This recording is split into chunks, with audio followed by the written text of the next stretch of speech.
സാലിസ് പ്ലേറ്റിലേക്ക് എല്ലാവർക്കും സ്വാഗതം. അർമേനിയൻ ട്രിപ്പിൻ്റെ പാർട്ട് 2 ആണ് കേട്ടോ ഇന്ന് ഞാൻ കാണിക്കുന്നത്. ഇന്നലത്തെ യാത്രയെല്ലാം കഴിഞ്ഞു, ഫുഡെല്ലാം കഴിച്ച് വൈകുന്നേരത്തോട് നമ്മൾ വില്ലയിൽ വന്നു, റെസ്റ്റ് എടുത്തു. പിറ്റേ ദിവസം ഒരു വെളുപ്പിന് 5 മണി 6 മണിയായപ്പോൾ ഒരു വാവ് സൗണ്ട് കേൾക്കാം. വേറെ ഒന്നുമല്ല, അതെ ഈ ഒരു സംഭവം കണ്ടിട്ടാണ് വാവ് പറഞ്ഞത്. അതായത് ഇത് കണ്ടപ്പോൾ എനിക്ക് തോന്നിയത് ദൈവം പ്രകൃതിയെക്കൊണ്ട് നമുക്ക് ഒരുക്കിയ ഒരു വിരുന്നാണിത്. ഇത് ശരിക്കും ഒരു വിരുന്ന് തന്നെയാണ് കേട്ടോ. ഞാൻ നിങ്ങളോട് ആദ്യത്തെ വീഡിയോ ഇട്ടപ്പോൾ പറഞ്ഞില്ലേ, ഈ മരങ്ങളൊക്കെ നിങ്ങളൊന്ന് ശ്രദ്ധിച്ചോന്ന്. അന്ന് ഇലയൊന്നും ഉണ്ടായില്ലല്ലോ, ഇന്നിപ്പോൾ ഇതേ കണ്ടോ, അത് മുഴുവൻ മഞ്ഞിൽ പൊതിഞ്ഞ് നിൽക്കുകയാണ്. ഇത് എല്ലാ റൂമിൽ നിന്നിട്ടാണ് കേട്ടോ നമ്മൾ ഷൂട്ട് ചെയ്യണത്. അതുപോലെ തന്നെ പറഞ്ഞില്ലേ, ഫ്രണ്ടിൽ 2 മരങ്ങളുണ്ട്, ക്രിസ്മസ് ട്രീയുടെ പോലത്തേത്. പക്ഷേ ഞാൻ ക്രിസ്മസ് ട്രീ എന്നാണ് പറഞ്ഞത്, ഇത് ക്രിസ്മസ് ട്രീ അല്ല കേട്ടോ, ഇത് വേറൊരു മരമാണ്. എന്തായാലും നിങ്ങൾ അതിനെ പ്രകൃതി ഡെക്കറേറ്റ് ചെയ്ത് വെച്ചേക്കണം കണ്ടോ, മഞ്ഞുകൊണ്ട് എന്ത് ഭംഗിയായിട്ടാണ് അതിനെ ഡെക്കറേറ്റ് ചെയ്ത് വെച്ചേക്കണമെന്ന് നോക്കി. ഈ കാഴ്ചകളെല്ലാം നമുക്ക് ഒരുക്കി തന്ന ദൈവത്തെ സ്തുതിക്കുന്നു. ചിലപ്പോൾ ഇങ്ങനെയുള്ള കാഴ്ചകൾ നമ്മുടെ നാട്ടിൽ കൊടൈക്കനാൽ, അതുപോലെ തന്നെ മൂന്നാർ, അവിടെയൊക്കെ നമുക്ക് കാണാൻ പറ്റുമായിരിക്കും. ഞാൻ കണ്ടിട്ടില്ല, ഞാൻ ആദ്യമായിട്ട് കണ്ടത് കൊണ്ടാണല്ലോ ഞാൻ ഇങ്ങനെ പറഞ്ഞു തരണത്. ഇനി സ്നോയുടേതായിട്ടുള്ള അതിമനോഹരമായ കാഴ്ച കാണണമെങ്കിൽ ഫിൻലൻഡ്, ന്യൂസിലൻഡ് അങ്ങനെയുള്ള സ്ഥലങ്ങളൊക്കെ പോയാൽ നമുക്ക് കൺകുളിർക്കെ കണ്ടച്ചും പോരാ. നമ്മൾ ഇന്നലെ കണ്ട റോഡാണോ എന്ന് നോക്കിയത്, നമ്മുടെ വണ്ടി കംപ്ലീറ്റ് മഞ്ഞിൽ പൊതിഞ്ഞു. അതുപോലെ തന്നെ റോഡ് നോക്കി, റോഡിൽ മുഴുവൻ മഞ്ഞ് വീണ് കിടക്കുകയാണ്. എന്ത് തന്നെ ആയാലും നമ്മൾ എന്തുദ്ദേശിച്ച് എന്താഗ്രഹിച്ച് അവിടെ പോയോ അത് മൊത്തമായിട്ട് 100% നമുക്ക് ദൈവനമ്പരം കാണിച്ചു തന്നു. ഇത് കണ്ടേച്ചും ഇവിടെ ആരെങ്കിലും അടങ്ങി ഒതുങ്ങിയിരിക്കുമോ? കൊച്ചിനെ റെഡിയാക്കി വെച്ചേച്ചും മഞ്ഞത്ത് കളിക്കാനായിട്ട് ഇറക്കി കൊണ്ടുപോകുന്നുണ്ട്. അവിടെ കിടന്ന് എല്ലാം കൂടി മഞ്ഞത്ത് മറിഞ്ഞ് നന്നായിട്ട് അവർ എൻജോയ് ചെയ്യണം. എൻ്റെ ശ്രദ്ധയിൽപ്പെട്ട് വേറൊരു കാര്യമുണ്ടല്ലോ, ഇവിടെ സർവീസ് വയറുണ്ട് കേട്ടോ. ഈ സർവീസ് വയർ മൊത്തം മഞ്ഞ് പിടിച്ചിങ്ങനെ ഇരിക്കുകയാണ്. ഞാൻ കഴിഞ്ഞ പ്രാവശ്യം അർമേനിയൻ ട്രിപ്പ് പാർട്ട് 1 ഇട്ടിട്ടുണ്ടായിരുന്നല്ലോ. അപ്പോൾ നാട്ടിൽ നിന്ന് കുറേ പേരുടെ കമൻസ് എനിക്കുണ്ടായിരുന്നു. ഇത് കണ്ടിട്ട് അങ്ങ് ഈ മഞ്ഞ് കിടന്നങ്ങ് മറിയാൻ തോന്നാണ്, അത്രയ്ക്കും ചൂടാണ് നാട്ടിൽ നിന്ന് പറഞ്ഞപ്പോൾ നമുക്കൊരു സങ്കടം തോന്നാണ് കേട്ടോ. ഈ വില്ലയുടെ വേറൊരു റൂമിൽ നിന്ന് വെച്ചും അങ്ങേ സൈഡിലുള്ള മഞ്ഞിൻ്റെ വീഴ്ച ഞാൻ കാണിച്ചു തരാം കേട്ടോ. ഇതാണ് ഞാൻ ജനലിൻ്റെ ഉള്ളിൽ എടുക്കുന്നതാണ്. ഇതാണ് മഞ്ഞ്, നിറച്ച് മഞ്ഞ് വീണ് കിടക്കുകയാണ്. നമ്മൾ ഈ വിൻഡോ ശരിക്കും പറഞ്ഞാൽ ഓപ്പൺ ചെയ്തിട്ടുണ്ടായില്ലേ, മഞ്ഞ് വന്നപ്പോൾ നോക്കിയതാണ്. അപ്പോൾ അവിടെ ഇതുപോലെ തന്നെ ഈ സെയിം വില്ല തന്നെയാണ്, അവിടെയും കംപ്ലീറ്റ് മഞ്ഞ് പൊതിഞ്ഞെടുക്കുകയാണ്. പിന്നെ അവിടെ ഒരു ഗുണമുണ്ട്, എല്ലാ വില്ലയിലും ആളുണ്ടെങ്കിൽ അങ്ങോട്ടും ഇങ്ങോട്ടും ഒന്നും നമ്മളിപ്പോൾ കാണില്ല, ആരെയും അങ്ങോട്ടും ഇങ്ങോട്ടും കാണാൻ പറ്റില്ല നമുക്ക്. ഇത് കണ്ടോ, കണ്ടോ, എല്ലാ സ്ഥലത്തും മഞ്ഞ് വീണ് കിടക്കുകയാണ്. ഇതും കൂടി ഞാൻ നിങ്ങളെ ഒന്ന് കാണിച്ചു തരാമെന്ന് ഓർത്തിട്ടാണ് കേട്ടോ ഇങ്ങനെ ചെയ്യണത്. കാരണം ഇതിന് പോകാൻ പറ്റാത്തവർക്കും വരാൻ പറ്റാത്തവർക്കും ഇതൊരു കാഴ്ചയായിട്ട് ഇരുന്നോട്ടെ എന്ന് ഓർത്തിട്ട് മാത്രമാണ് ഞാൻ ഇത്രയും ഡീറ്റെയിൽഡായിട്ട് നിങ്ങൾക്ക് കാണിച്ചു തന്നെ കേട്ടോ. ഇത് വരാനും പോകാനും പറ്റുന്നവർ സോറി, എന്നോട് ക്ഷമിക്കണം കേട്ടോ. എനിക്ക് പറ്റാവുന്ന അത്ര മഞ്ഞിൻ്റെ കാഴ്ചകൾ നിങ്ങളെ കാണിച്ചു തരുന്നുണ്ട്. അതായത് ഈ വീഡിയോയുടെ അകത്ത് നിൽക്കാൻ വേണ്ട, ഈ സമയത്തിനുള്ളിൽ നിൽക്കാൻ വേണ്ട, ഒരുപാട് വലിഞ്ഞ് പോകാനും പാടില്ലല്ലോ. ഇപ്പം തന്നെ വലിഞ്ഞു പോയി.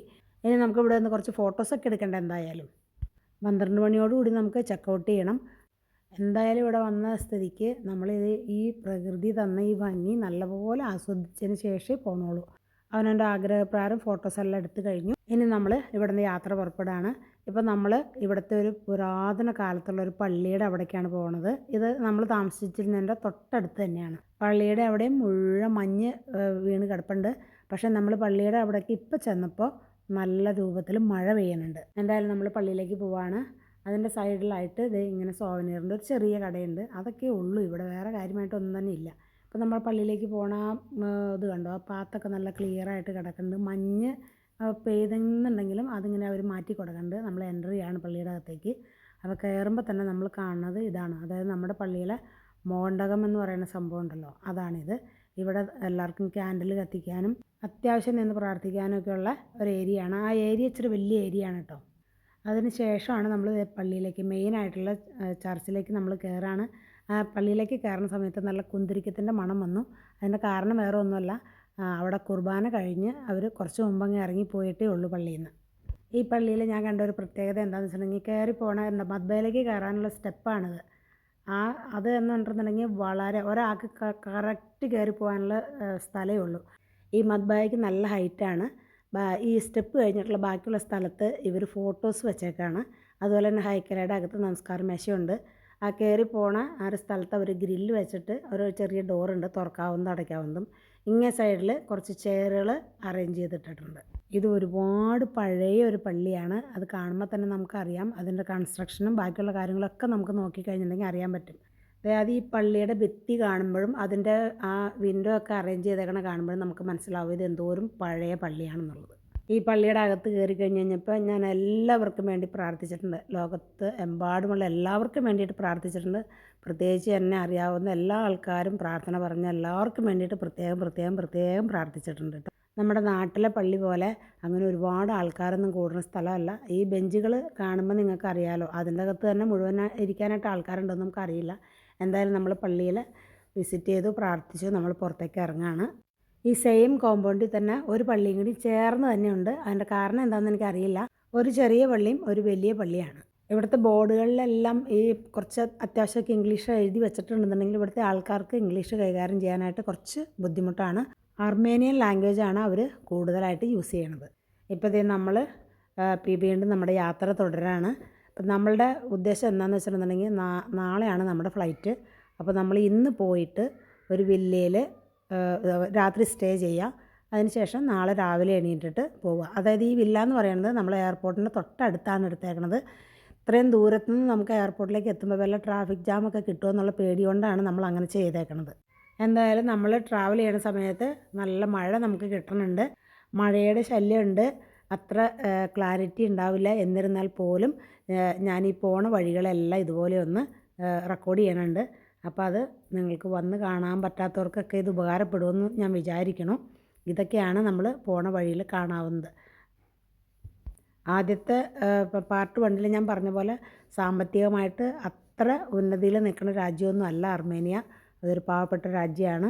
പിന്നെ ലോകത്തിലെ എല്ലാ സ്ഥലങ്ങളിലും നടക്കണ പോലെ ഇപ്പോൾ നമ്മുടെ നാട്ടിൽ നിന്നും ഒക്കെ പോകണമെന്ന് പറഞ്ഞാൽ ഇവരുടെ പുതിയ ജനറേഷനെല്ലാം അമേരിക്ക, കാനഡ അങ്ങനെ അവർക്ക് ഇഷ്ടമുള്ള എല്ലാ സ്ഥലങ്ങളിലും പോയിട്ട് സെറ്റിലായേക്കാണ്.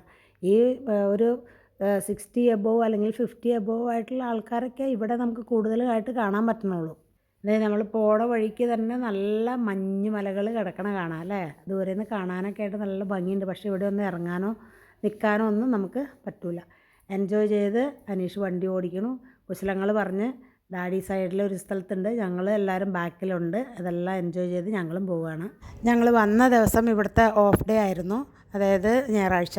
പിന്നെ ഞങ്ങൾ പോണ ദിവസം എന്ന് പറഞ്ഞിട്ടുണ്ടെന്നുണ്ടെങ്കിൽ വർക്കിംഗ് ഡേ ആണ്. അതുകൊണ്ടാണെന്ന് തോന്നുന്നു റോഡ് സൈഡിലൊക്കെ കുറച്ച് ആൾക്കാരെയൊക്കെ നമുക്ക് കാണാനായിട്ട് പറ്റുന്നുണ്ട്. പിന്നെ തന്നെയല്ല, ഇന്ന് മഴ ദിവസം കൂടെ ആണ് കേട്ടോ. കാലാവസ്ഥ അനുകൂലമെങ്കിൽ നമുക്ക് പല സ്ഥലങ്ങളിലും കയറിയാൽ കൊള്ളാമെന്നുണ്ട്. ഈ കാണുന്നതാണ് ഇവിടുത്തെ മെയിൻ ടൗൺ എന്ന് പറയുന്നത്. ഈ ഏരിയയിലാണ് ഇവിടുത്തെ ബിൽഡിങ്ങുകളും കാര്യങ്ങളൊക്കെ ഏറ്റവും കൂടുതൽ കാണുന്നത്. റിപ്പബ്ലിക് സ്ക്വയറാണ് ഇപ്പോൾ നമ്മൾ കണ്ടുകൊണ്ടിരിക്കുന്നത്. അർമേനിയയിൽ ഏറ്റവും വലിയൊരു സ്ഥലമാണിത്. എല്ലാ കൂട്ടം സാധനങ്ങളും ഇവിടെ കിട്ടും എന്നുള്ളതാണ് പറയണത്. എല്ലാവരും ഇവിടെ നിന്നാണ് സാധനങ്ങൾ മേടിക്കുന്നതും ഒക്കെയാണെന്ന് പറയണു. പക്ഷെ നമ്മളിവിടെ ഇറങ്ങാനൊന്നും നോക്കണില്ല, കാരണം ഇവിടെ ഭയങ്കര ട്രാഫിക് ജാമാണ്. പോലീസ് വന്നിട്ടാണ് ട്രാഫിക് കൺട്രോൾ ചെയ്യുന്നത്. അതുകൊണ്ട് നമ്മളിവിടെ ഒന്നും ഇറങ്ങാനോ ഒന്നിനും പോയില്ല. പിന്നെ തന്നെയല്ല, നമുക്ക് ഒന്നും പർച്ചേസ് ചെയ്യാനായിട്ടുള്ളൊരു ഉദ്ദേശം കൊണ്ടല്ല നമ്മൾ വന്നേക്കണത്. പിന്നെ ദുബായിയെ പോലെ പർച്ചേസ് ചെയ്യാൻ അത്രയും നല്ല സ്ഥലം വേറെ ലോകത്തിലെങ്ങും ഉണ്ടെന്നുള്ളത് എനിക്ക് തോന്നണില്ല. കാരണം ഞാൻ എൻ്റെ എക്സ്പീരിയൻസ് വെച്ചിട്ട് പറയണതാണ് കേട്ടോ. ഇവിടുത്തെ ഫ്രൂട്ട് മാർക്കറ്റിലേക്കാണ് അടുത്ത പോക്ക്. ഈ മഴയുടെ ശല്യം കൊണ്ട് ഞങ്ങളാരും തന്നെ വണ്ടിയിൽ നിന്ന് പുറത്തിറങ്ങിയില്ല. പിള്ളേരെ കൊണ്ട് ഞങ്ങൾ വണ്ടിയിലിരുന്നു. പക്ഷേ അതൊന്ന് കാണണമെന്നും അതിൻ്റെ കുറച്ച് വീഡിയോസ് എടുക്കണമെന്ന് എൻ്റെ മനസ്സിലൊരാഗ്രഹം ഉണ്ടായിരുന്നു. അതുകൊണ്ട് പിള്ളേർ പുറത്തിറങ്ങി പോയിട്ട് അവർ രണ്ടുപേരും കൂടി പോയി വിസിറ്റ് ചെയ്ത് അതിൻ്റെ എല്ലാ അവർക്ക് എടുക്കാൻ പറ്റാവുന്നത്ര വീഡിയോകൾ എടുത്തിട്ടുണ്ട്. അതാണ് ഞാനിപ്പോൾ നിങ്ങൾക്ക് വേണ്ടിയിട്ട് ഇട്ട് തരണത്. ഇപ്പോഴത്തെ ഫ്രൂട്ട് മാർക്കറ്റിൻ്റെ ഒരു അവസ്ഥ എന്ന് പറഞ്ഞാൽ എല്ലാം ഡ്രൈ ഫ്രൂട്ട്സേ ഉള്ളൂ. അവരുടെ അതായത് നമുക്ക് ഫ്രഷ് ഫ്രൂട്ട്സ് കിട്ടണമെന്നുണ്ടെന്നുണ്ടെങ്കിൽ ജൂൺ ജൂലൈ മാസങ്ങളിൽ അവിടെ വിസിറ്റ് ചെയ്താലേ ഇതെല്ലാം ഉണ്ടാവുള്ളൂ. ഇപ്പോൾ ഞങ്ങൾ താമസിക്കുന്ന വില്ലയുടെ ചുറ്റിലും ഈ ചെറിയുടെ പ്ലാന്റുകളുണ്ട്, അതായത് വലിയ വലിയ മരങ്ങളുണ്ട്. അതെല്ലാം ഇപ്പോൾ പൂത്ത് നിൽക്കുകയാണ്. ജൂൺ ജൂലൈ മാസം ആകുമ്പോഴേക്കും അത് നിറച്ചും ചെറിയായിട്ട് മാറും. ആ സമയത്ത് വന്നാൽ നമുക്ക് നന്നായിട്ട് എൻജോയ് ചെയ്യാൻ പറ്റും. അതും കാണണമെന്ന് ആഗ്രഹമുണ്ട്. അത്യാവശ്യം പിള്ളേർക്ക് കണ്ടിട്ട് ഇഷ്ടപ്പെട്ട സാധനങ്ങളെല്ലാം തന്നെ അവർ മേടിച്ചിട്ടുണ്ട്. കുറച്ച് ഡ്രൈ ഫ്രൂട്ട്സും അതുപോലെ തന്നെ തിരയും മേടിച്ചിട്ടുണ്ട്. തിര എന്തെന്നാന്ന് നിങ്ങൾക്ക് അറിയാമെന്ന് എനിക്ക് തോന്നുന്നു. ഈ ഫ്രൂട്ട്സിൻ്റെയൊക്കെ ജ്യൂസ് അല്ലെങ്കിൽ ആ പൾപ്പ് തേച്ച് അത് ഉണക്കിയിട്ട് നമുക്ക് കിട്ടുന്ന ഒരു സാധനമാണ്. പണ്ടൊക്കെ നമ്മൾ നാട്ടിൽ മാങ്ങ വെച്ചതൊക്കെ ചെയ്യാറുണ്ട്. ഇത് ഇപ്പോൾ എല്ലാ ഫ്രൂട്ട്സിൻ്റെയും തിരകൾ അവിടെയുണ്ട്. പക്ഷേ ചിലത് നമുക്ക് ഇഷ്ടപ്പെടും, ചിലതിന് ഭയങ്കര പുളിയായിരിക്കും. ഒരു സൈഡിൽ വെജിറ്റബിൾസ് അത് ഫ്രഷാണെന്ന് തോന്നുന്നു, അതെല്ലാം ഇരിക്കുന്നുണ്ട്. പിന്നെ ഇവർ ചെയ്തേക്കണെന്ന് വെച്ചിട്ടുണ്ടെങ്കിൽ കുറേ സാധനങ്ങളെല്ലാം ഈ സിറപ്പിലിട്ട് വെച്ചിട്ടുണ്ട്. ഇവരുടെ ഈ ഫ്രൂട്ട് മാർക്കറ്റ് കണ്ടിട്ട് എനിക്ക് ഇതൊക്കെയാണ് മനസ്സിലായത്. അന്നത്തെ നൈറ്റ് നമ്മൾ വില്ലയിൽ തങ്ങി.